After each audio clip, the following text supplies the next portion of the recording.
go back to this example again. With the use of traditional optimization method, we may not always find the global minimum points. So let's try the same problem with the use of graphical, with genetic algorithm. In Matlab, there is a function called GA. If there is a GADS toolbox, so then we can use the GA function to solve the problem. So now let's see how can this function be called. Here X is the optimum point we are expected to obtain. And fitness function, which should be the same as the objective function. And then we should have to specify a number of variables.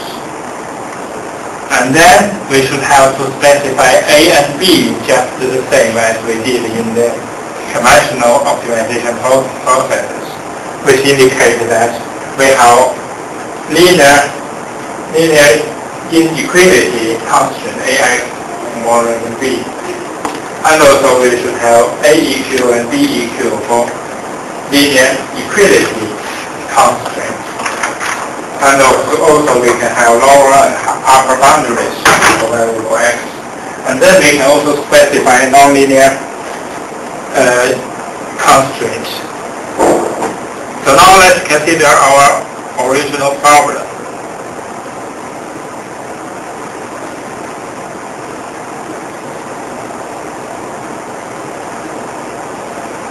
To solve the problem, what we need to do first is to specify the objective function.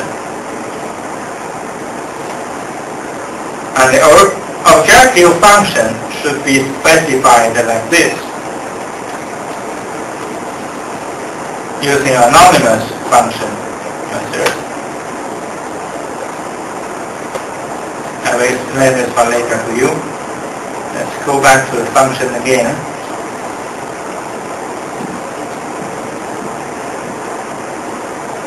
In this function, we are trying to find the maximum value.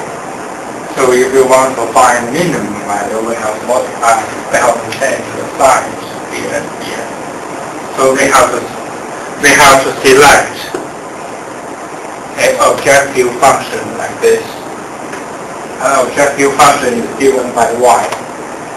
So how can we solve the problem? We can have x equals to GA y, which is the function, objective function, and here we have only one variable for x.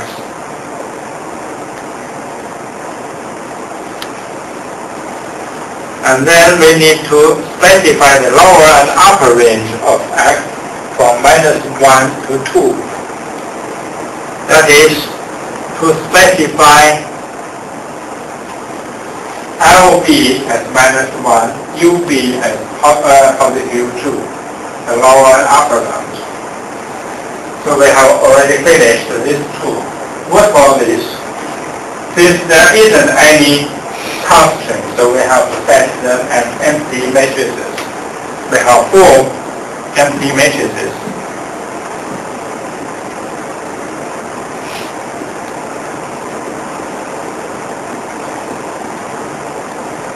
-1 to 1. Oops. So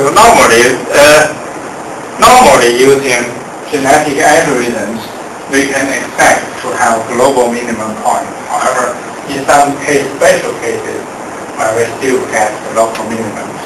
In most cases, we will get global minimum points. So if you run the same problem twice, I think you will find the global minimums.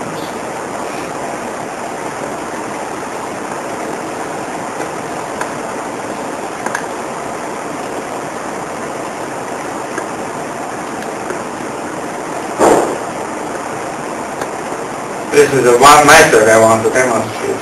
And this kind of problem can also be solved with the use of GAOT toolbox, but I do not have enough time to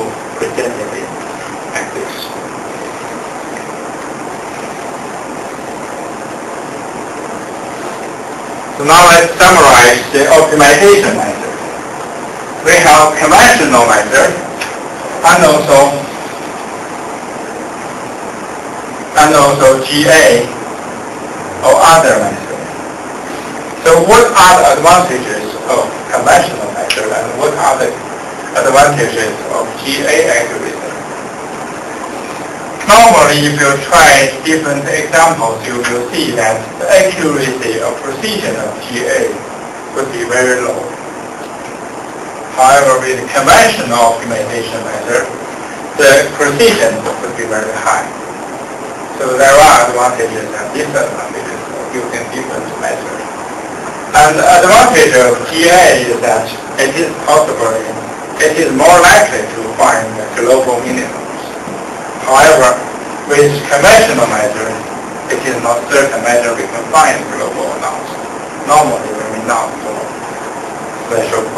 certain problems.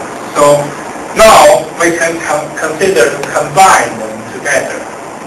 First, use GA to find possible solutions of global minimum. And from the result, use the result as a start point. Then we can use conventional method to search from that result to get a better accurate optimization result. So we can combine this method together. And apart from this method, there is other optimization method. One is partial swarm optimization. And this kind of method simulates in natural world bird or fish swarm seeking food. Suppose in a certain area there are several particles, and the particles can be fish or birds. And suppose there is a place where there is food, and food can be considered as the global minimum point. So if you have this kind of phenomena in natural world, the bird will, or fish swarm will search for the food. If one of the birds found information, he will fly to the food, and the other one will also follow in a certain way.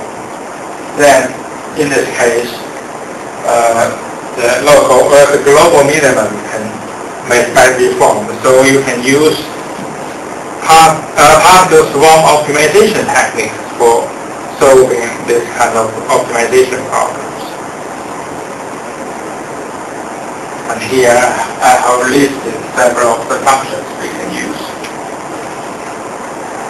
And also with examples, but I do not have enough time to talk about them. So in this section, actually we talked about two algorithms. One is GA, the other one is DSO, which are also very useful in research now.